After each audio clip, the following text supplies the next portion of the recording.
I'm Kerrie Penny, and you're listening to Secret Heart Broadcasting.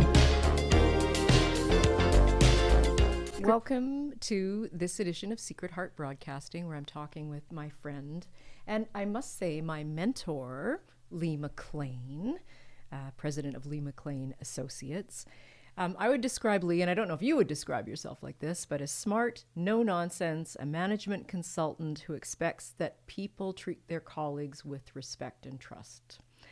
And when conflict does arise, as it inevitably does, she is there to assist with tools and wisdom. And I know because we can talk about how we met, but when I started my first grown-up company with other grown-up creatives, you were there to kind of map out how we would work together as a creative team. And I don't think we could. I know I couldn't have done that without you, because one of the gifts you've given me is the idea that self-awareness is a skill and it's positive, and bring it to the workplace, as opposed to something you secretly work on in your journal at night and think, oh, maybe one day I'll be self-aware.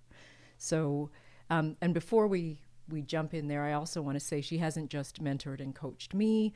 I would say over the course of your career, hundreds of people, at-risk youth, right through to senior executives. And there's something about your pragmatism and the faith you put in the people you work with that just makes, and I'm speaking from experience, makes me feel like I can be a better person. So, yay, welcome Lee MacLean to Secret Heart Broadcasting. Thank you, Kerrie. How did we meet? I wanted to say we met when I was starting through our mutual friend, Barry Chugg. And when Barry and I were starting working together, I think that's how we met. But you've been, I don't know, you're just a presence in my life for so long. Is that even true? I don't know. Yes, we did meet through Barry Chugg, through a project that we collaborated on, but I can't remember which one it was, because there were two really big ones that were pretty simultaneous. But that would have been in 1990, I believe. Somewhere between 1990 and 1992. So it's fair to say we've known each other a while. Yeah. I want to start right with self-awareness, because I think it's a piece that you talk about a lot, and it's it sounds silly, but it's like, I didn't know I wasn't self-aware. How does one become self-aware, and why is it important? Over to you, Lee MacLean. Well, first of all, I want to tell you that your invitation to this conversation has already profoundly impacted me for two reasons. First of all, because I've come to the realization that my life's journey is worth a conversation. Yeah. Which I didn't really think so before. And the second thing is that, and this is crazy, you've caused me to completely reframe the context through which I think about and feel about my mother. Wow. So how does that link to your question around self-awareness? Well, first of all, thank you for that nudge, because you did have to persuade me a little bit to come and join you here for this conversation, simply because I wasn't sure that I had anything worth talking about. So thank you for convincing me that that is the case. Thank you for saying yes. Yeah. So how that links up to self-awareness is, I pretty much am sure that almost everything I've learned about myself has been through the hard way, the school of hard knocks. And I'm sure that lots of people have learned that way. Or people sometimes don't learn even through the school of hard knocks. And so, and that includes me almost dying in 2017. I got super sick with fulminant ulcerative colitis, and I 100% believe it's because I hadn't learned enough about myself, and I hadn't learned enough to recognize what was going on in my body. And so that was a huge trigger. That was a huge trigger for me to really go deep into this thing called self-awareness. I probably spent the first half of my life completely not self-aware. And I didn't even know it, right? I was not self-aware, and I didn't even know it. Like, I didn't know or even care what impact I had on other people. I didn't know or care what other people thought of me per se, because I always thought I was smart and worked hard and all those kinds of things. And so I just thought people would receive me well, right? So I really, I think I spent the first half of my life with a box around my heart. I really do. I love that image. And now I'm spending the second half of my life demolishing it, or deconstructing, or whatever the right word, dismantling the box around the heart. Yeah, I really do believe. And it's all around, again, this thing called self-awareness. And self-awareness is it's a big bucket of jello. It really is. And so it's kind of hard to know where it starts and, where to go. But, life nudges you constantly. You get nudges, and some of them are gentle, and some of them are sort of medium in terms of their strength and velocity. And then you get the big, big nudges, like getting so sick that you go to emergency and you almost die. Yeah. And I don't really mean to be dramatic about that, but I am sincere that I just had long-term chronic lack of self-awareness, and I did not recognize or accept what my body was going through, and it just sort of said, okay, that's it, here's the thing. So that's why I kind of, I do refer to journey. My life is a journey, and everybody's life is a journey, and you're either aware of it or you're not, right? And journey, the actual definition of journey is where you travel some distance over an extended period of time. And so that's what it is. So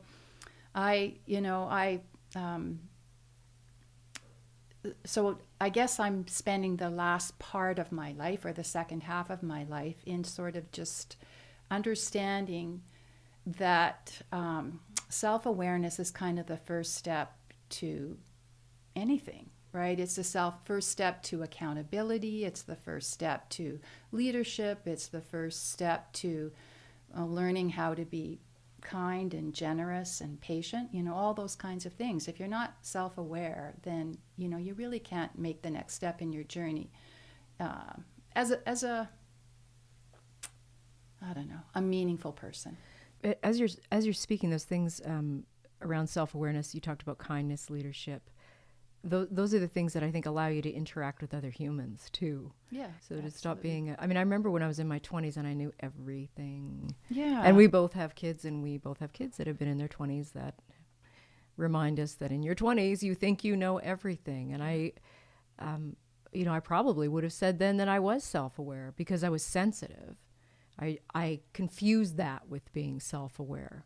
I think that's true. Like when you're invulnerable, right? In your 20s and even in your 30s,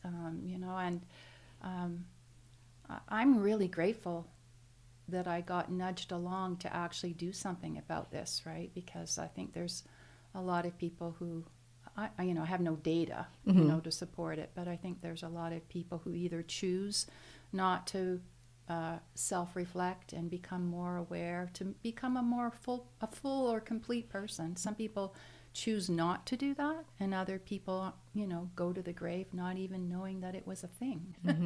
Yeah, and I think everyone knows people like that. Yeah, probably my father was a person like that. Yeah. We're using the term self-aware now, but I'm wondering when you started. So you started advising and working and coaching with people around leadership, easily 30 years ago, 25 years ago. Yeah, 30 plus, I can't, it's a really long time. And at that time, the world, I think about you kind of sneaking into boardrooms and meeting with CEOs who possibly are not that interested in being self-aware, and somehow getting them to, to change the behavior so that they can work in a team better. I don't know. Is that true? But I think of you as kind of this little superpower of sneaking in, and then changing that system, that old leadership system, without them quite realizing that you were changing it. I think maybe eventually that became one of my superpowers to stealthily kind of get into people, under people's skins and into their hearts and minds. Originally, though, it was kind of interesting because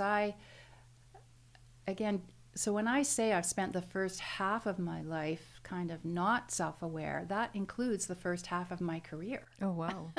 Seriously. And this is a huge realization. I was a good leadership development trainer, advisor, right? I was very good at designing sessions around performance management and leadership development. I was very pragmatic, so I would, I personally would resonate with a lot of leaders at the senior table because I ultimately have always sort of been able to translate some of the squishy, softer stuff into more concrete, actionable things that people can latch onto. So that's how I started out my career, I believe, is sort of being a little bit sort of not rote at all. I was always very sincere and genuine and practical, but I was more prescriptive, more of an expert, more of a teacher.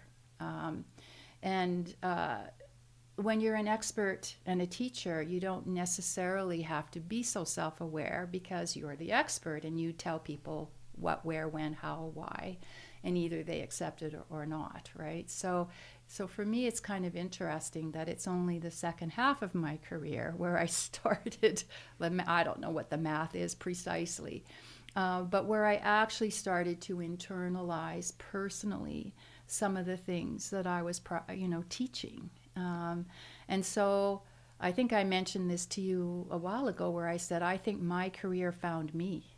My career found me and my career taught me.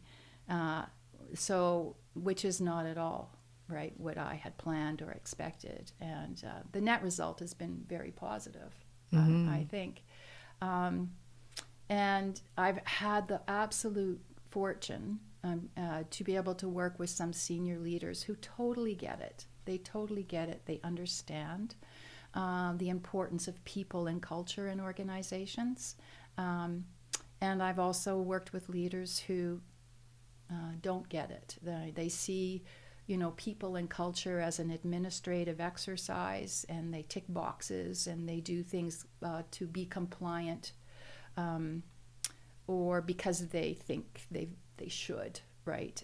So I've had sort of the whole spectrum, people who have told me to my face that, you add no value at all, to people who say you've planted enormous seeds and they're all germinating everywhere, and everything in between, right? So the huge shift for me, and when a lot of the time, I've spent quite a bit of time because in our practice, our consulting practice, I was the de facto performance management kind of, performance management, performance issues, accountability, execution. I was kind of the practice lead. I was the de facto practice lead in our consulting shop. And so I ended up coaching quite a few people who, from the professional level and higher, who suddenly found out that their careers were in jeopardy because nobody wanted to work with them. They were difficult, they were challenging, they were disrespectful, they were brilliant, they were geniuses in many cases. Technically, nobody could touch them, but nobody wanted to work with them because they treated people poorly, or they were self-aware and had no idea how they showed up day in, day out. So I got to work with a lot of those kinds of individuals who were shocked that their careers were in jeopardy. And some people transformed right before my eyes, and some people made the choice to walk away and say, I is who I is. So I think when you work with those kinds of individuals often enough and long enough, you kind of see, maybe I should pay closer attention to myself. So was that kind of was it an aha, or was it just a kind of like, Well, no, it was the School of Hard Knocks. It was the school, These the ahas. okay. The ahas came from the School of Hard Knocks, right? When I was in my mid 40s, I had a huge personal setback that forced me, right, to go, I wonder, did I have something to do with this? Oh, right? that's exactly how I learn. Yeah. So I've learned, thankfully, to always look in the mirror. Always look in the mirror first. So when things are not going the way I expect or the way I want, I try. I'm not always successful, but I try to look in the mirror first and say, okay, what is it that I've said? What is it that I've done that has caused this to go south or to not go as I had planned? And that has served me well. But again, it takes more than one. Like it took me to get seriously ill before I really, the box came down around my heart. Yeah, right. Because I grew up very. I guess what people would label me as a control freak, right? Yep. Wanting to be as if there's something wrong with that. Yeah, I always knew I wanted to be a teacher. Yes. In fact, I always thought I was a teacher, which is code for control freak, right? Tell people what, where, when, how, and why. And so my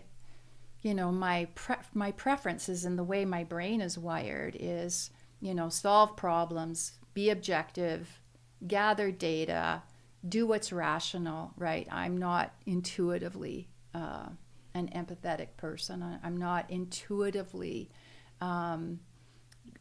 reaching out to try to understand what other people are going through. And it took me to get seriously ill before I actually learned how to do that. So in your career, you spoke earlier about the first half of it, you were as an expert providing these fabulous tools and interpreting and helping teams function. What shifted in the second half of your career that opened the window or tore down the box of the heart? And I love that image. I've had so many nudges along the way. I've had so many nudges, but I think that maybe the better question is, what's been the benefit? Because that first half of your career, you've had a very successful career. Yeah. And you raised 3 children, and you were in a long-term marriage, and you gave back to your community. I mean, you really held a lot together. It didn't, from the outside, it was like, what needs to change? Yeah. Yeah. Yeah, that is interesting. I think that once, I keep saying this, sort of some of the harder nudges that I got, they just force you to stop and pause and go, okay, I need to, this is about me and what I can do. It's not what other people should or could do. I used to be, I don't think I've ever been kind of a victim mentality person, but I used to be kind of a blamer. I was a blamer. Yeah, and that's a terrible place to be. And when you're in it and you're not self-aware, you don't even realize what you're doing. You don't realize. And so again, I've had, I think I go back, I've had several nudge moments where that has caused me to be, the default is to look in the mirror first. And so I think what shifted for me is the more I trained myself to look in the mirror and say, what am I doing or not doing that's contributing to this, is where I started to realize, as an example, sometimes I was career-wise, I found myself in situations where I was saying yes to things that I should have been saying no to. And when I say things that you should say no to, it's not no, I can't help you, or no, I can't do that for you. That's not what saying no means. Saying no means is, no, this doesn't fit with who I am. This doesn't fit with my values. It doesn't fit with what I want to stand for. So I did find myself throughout my career in situations where I was saying yes to situations that I really were not aligned at all with sort of again, my ongoing work around self-awareness around who I wanted to be and who I really was, right? So I think I was kind of in camouflage for quite a few years. Okay, I think, did everyone hear that gong go off for me? Yes.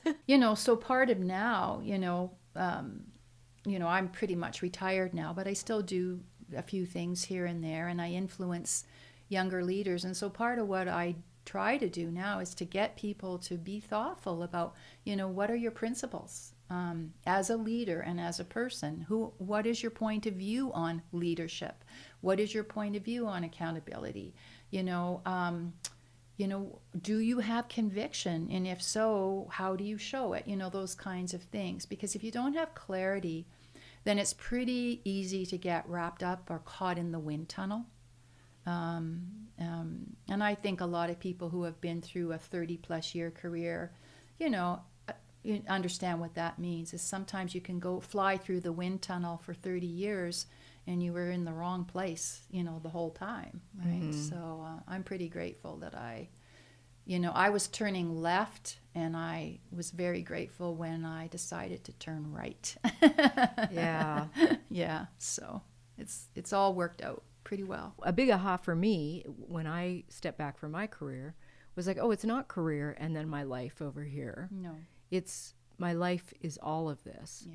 So, yeah. So in the time, and certainly over COVID, we all had a lot of time to reflect or not, whatever we wanted to do. Yeah.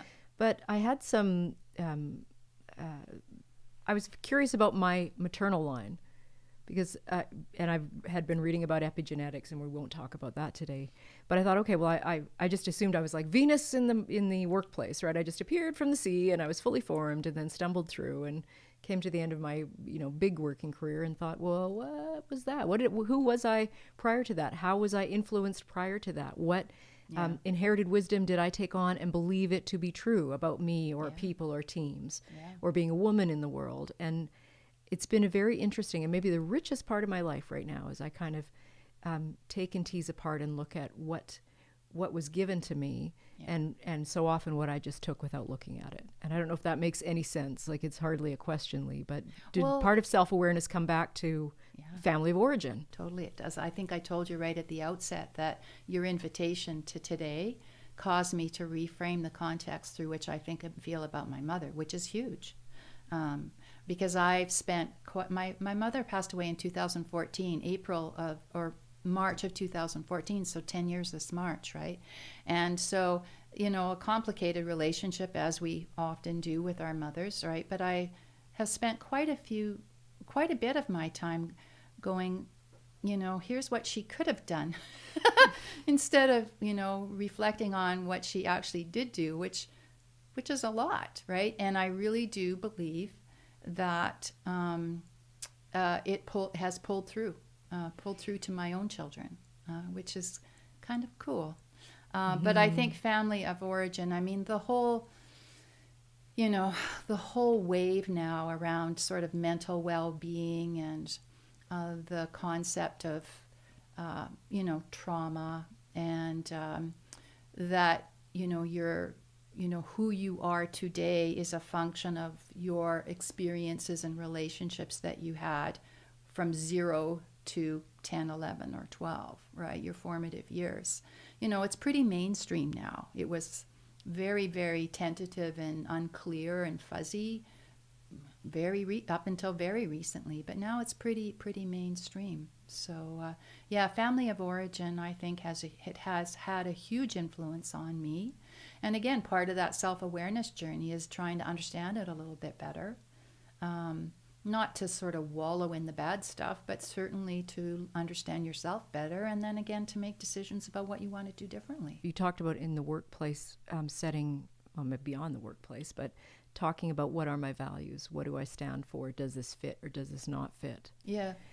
I would feel like that could easily be overlaid on, you can't choose your family, of course, but you can certainly choose, who you hang out with or, who I would say who has your back, but maybe who you vibe with. Like for me, this podcast is a little bit about exploring why I vibe with these amazing women in my life. For me, they're not separate. It's never been separate for me, and maybe that's been one of my superpowers, if you want to call it that, is my life is my life. You know, we live in a 365, 24/7 world and have for a very long time, despite some people who might argue that.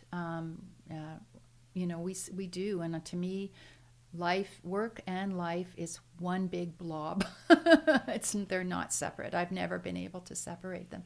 Whereas a lot of us were trained to do that, or at least reinforced to do that, and you actually became potentially two different people. And I'm very lucky. I'm the same at home as I am anywhere else, which is good and bad.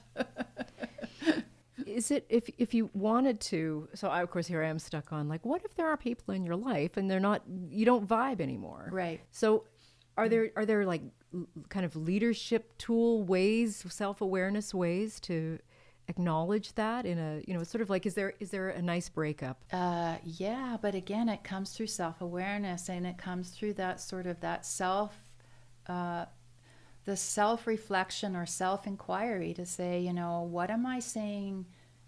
What should I be saying no to that I'm not, right? You know, and so if you do a good job of that, or a thorough job, or an earnest job of that, then you will very easily see where your values are being compromised, or you're interfacing with people who just, you know, you don't have that vibe with, you don't have that connection with, and you just don't feel like you can be yourself or comfortable. If you know, once you acknowledge that, then again, I guess you could call it a breakup, but I for me, it's mostly distancing.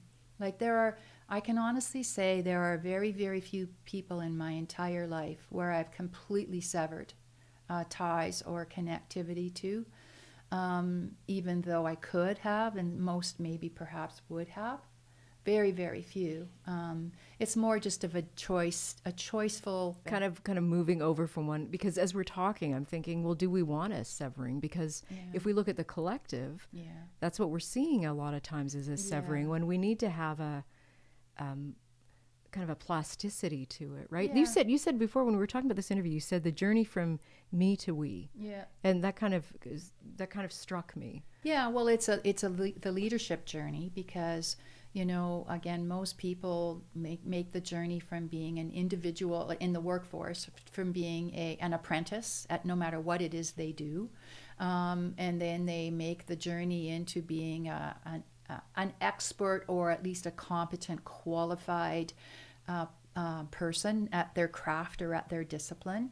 And then at some point, people make the shift or the transition into leadership, where they become a thought leader, an influencer, and a mentor, right?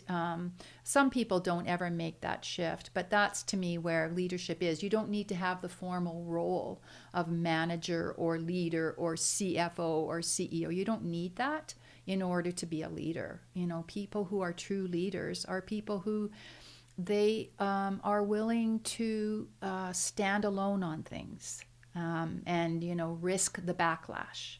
They are and so you don't need a title to stand alone on things and risk the backlash. You need courage. You need courage. That's right. You need to be really clear on who you are and what you stand for, and you have to be qualified and credible. Right? In order to be a thought leader, you have to be qualified and credible. So you have to earn your stripes, but you don't have to have a fancy title. So the journey from in a work setting is from me as an apprentice. I'm just learning my craft, to becoming capable enough to fly solo, to transitioning into a role of having more influence. That's what the journey is, from me to we in leadership. But in personal, again, back to personal self-awareness, it's, you know, instead of what do I want, what do I need, you know, what are you going to do for me? It's, the journey is, you know, how can I better understand what you need? You know, I still have the courage to say, this is what I need and this is what I expect and hope for. But the me to we journey personally is where you can say, I am very curious about what you need and what you expect and what you hope for, so that we can try to merge those things together. And so, and again, the word journey is quite important, right? Because it occurs over many, many years. Well, and what you just said there was like has such application again on a world level as we figure out how are we going to move forward? Where can we, work together and be tender and be collaborative and sit at a round table? Part of my leadership message is I ask leaders, is win-win possible? Is win-win possible? It is even realistic? And lots of leaders say no, right? So, and that's my default. I try to start there, and I was not like that. I was a win-lose person. I was absolutely, I'm going to win, and if you lose, so be it. I evolved over time, where my default force, I can say confidently, is, I want to win in this situation. I want to get my needs fully met, but I'm very interested in making sure that yours are as well. And so it's, again, the we part is of service, of service to one person sitting across the table, to your children, to your parents, to your neighbors, just that whole notion of kindness. Yeah, kindness is a superpower. Yeah. So, and I just wanted to go back because it's important to me is when you say about when you have people that you don't have that vibe with, the distancing rather than the severing. Yes. One of the things that really, my big ahas is I have had the opportunity to be exposed to people and situations where I feel 100% safe. I feel like I'm at home with these people. I feel comfortable, and that I am not one bit compromised in terms of who I am.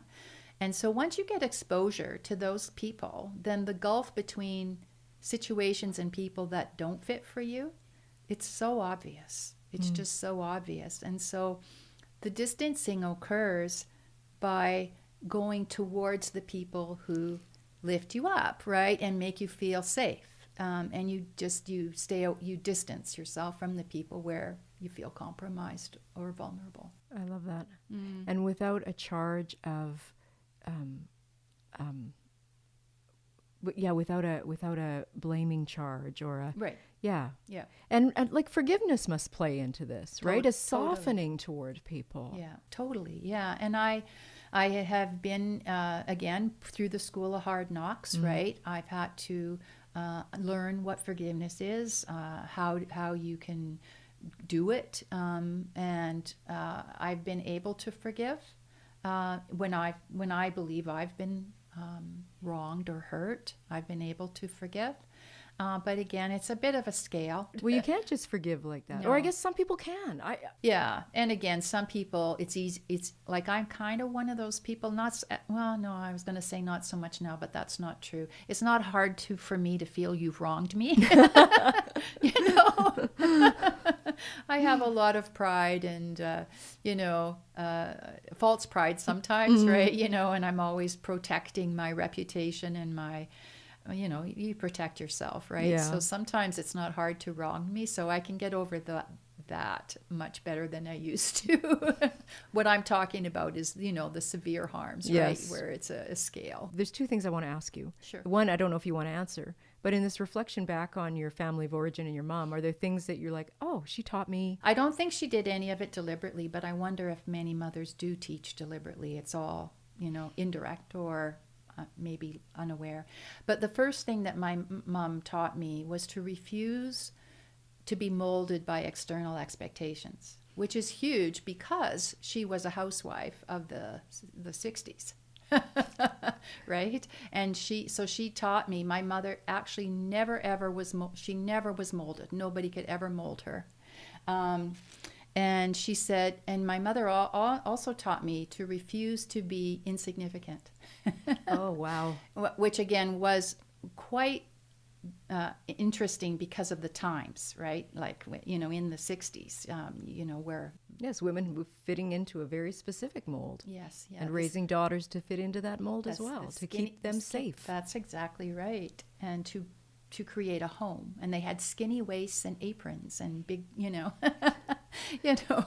But my mom did not fit that mold. And so my mom taught me bravery, courage, and to risk standing alone. She did all those things throughout her entire life, from what I can tell, that I knew her. And so the other thing is my mom was actually an artist. She was very, very creative. I did not inherit that. I did not inherit like hardly any of, well, none of it, I don't think. But she taught me to follow many interests and see where they may take you. So she, because she was artistic and creative, her mindset was always go, well, why don't I try this? Why didn't I try this? And she did throughout, again, my whole time with her. She explored many different things, some that were successful, some that were not. But she always had this, well, let's see where this takes us kind of attitude. And she taught me that, because I do that. I have broad interests and I try different things out. I don't think as much as she did, but I do. Mm-hmm. I do. And the other thing that she taught me is to explore problems creatively. So to look for creative or different options to problems rather than just sort of standard things. And for sure she taught me that. And so I'm very, very grateful. And again, I'm more grateful than I would normally be, just because of the times, right, that we were growing up. It wasn't those weren't the kinds of things mothers taught their daughters. And often that would be, not the kind of mother you wanted to have at that time. It's like, can't you just? Yes. No, that's right. My mom was always a working mother. Mm-hmm. I was the oldest of 3 girls, so I kind of became the mother, right? Mm-hmm. Because she was out there busy doing things. She always cared for us and made sure that we were, taken care of. But where she was really alive was out there in the world exploring things. Yeah. Making connections. Yeah, nice. That's right. I want to speak quickly about legacy. There's a light thing, but is there, what would you want your legacy to be? And you're the mom of 3 kids now, and you've taught. It is fair to say you've mentored and coached hundreds of people, more than hundreds, thousands of people in your career. No, not thousands. Okay, but 1 million people. Yeah. 10, at least help 10 people. Yeah. I don't know. Some days, I'm very grateful for what I was able to do, and I was very, very cautious to myself and to our team to don't be a fraud, right? Practice what you preach. We have a huge responsibility here, right? So I do believe that we, as a team, influenced people positively. Maybe we as a team, we influenced thousands of people, I would say, for sure. Legacy is a real tough one. First of all, legacy is tough because I don't know. I've never been one to sort of be in the spotlight. And to me, sometimes legacy is sort of a spotlight thing. Mm-hmm. But I guess what I'd like to say is that, I'm stumbling over my words here, is I guess if your journey towards self-awareness and becoming somebody different than what you started out as, if it takes your whole life, then that's better than not at all. Yes. Oh, tearing up. Mm-hmm. Yeah. I don't know if it was Socrates or Plato that said, there's that quote, a life unexamined is not worth living. Yes. I totally agree with that. Right. So I guess maybe a bit of a legacy thing there. And then the other thing is with my own kids, I do feel that I have started to break the cycle of trauma, generational trauma. Right? Because, again, I know it's not a part of today's discussion, but as, again, it's pretty mainstream now to know that trauma is generational. Yes. And if you're not self-aware and if you don't understand, then you can't break the cycle. And I think that I'm probably the first in my family to sort of start to break that cycle and create a fresh start for my own kids. And that's through self-awareness. Totally, right? Because if you don't have that, then, it's impossible to break any kind of cycle. You just have me feeling really positive right now because I think about the tools our parents didn't have. Oh, You know, totally. because the society couldn't hold those beliefs, right? No. That whatever happened to you as a child, and now even, you know, we talked about inherited trauma, epigenetics. Like, Yeah. we live in a really hopeful time. Yeah. Yeah, I think so. Yeah. I do. And the tools and the resources and even the attention now is much more mainstream. So I do agree that the opportunity is there to, you know, to create a tipping point, if you will. Thank you for sharing this because, you know, I never know what will happen in a conversation like this. And of Yeah, course, we know me each either. other. Yeah, and we've known each other for years. But yeah, thank you. I feel hopeful. And thank you for that gift. I did talk about books, if you wanted to share any books you were reading, because I know you're a reader, I'm a reader. Is there anything that you wanted to share with people? Yeah, I don't know if it will resonate, but I'm rereading two books. I'm rereading The 7 Habits of Highly Effective People by Stephen Covey, the 30th year anniversary of it. And because it is it was one of my gateways, one of my gateway books, and it is the 30th anniversary, so I just thought, why not? The second book I'm reading right now is The Inner Game of Tennis Ooh. by Tim Galway, but he also has written many inner games books, so he's very much very, very highly regarded expert on just basically life in general, right? So it's not just tennis. He uses the game of tennis as his vehicle. And I'm also reading a book called Alphabet Soup, which is a new book for me, and it's a guide to inclusivity at work by a fellow named Michael Bach, and it's a lighthearted but serious look at understanding inclusivity and what it actually is in the workplace. Because again, it can be very overwhelming and confusing, and so I'm trying to learn on that. So my reading list is not typical. And you're not typical. You're a rare gem. Thank you so much for coming to be a guest on Secret Heart Broadcasting. Thank you for having me, Kerrie. Thank you for listening to Secret Heart Broadcasting. And I wonder what your secret heart's telling you.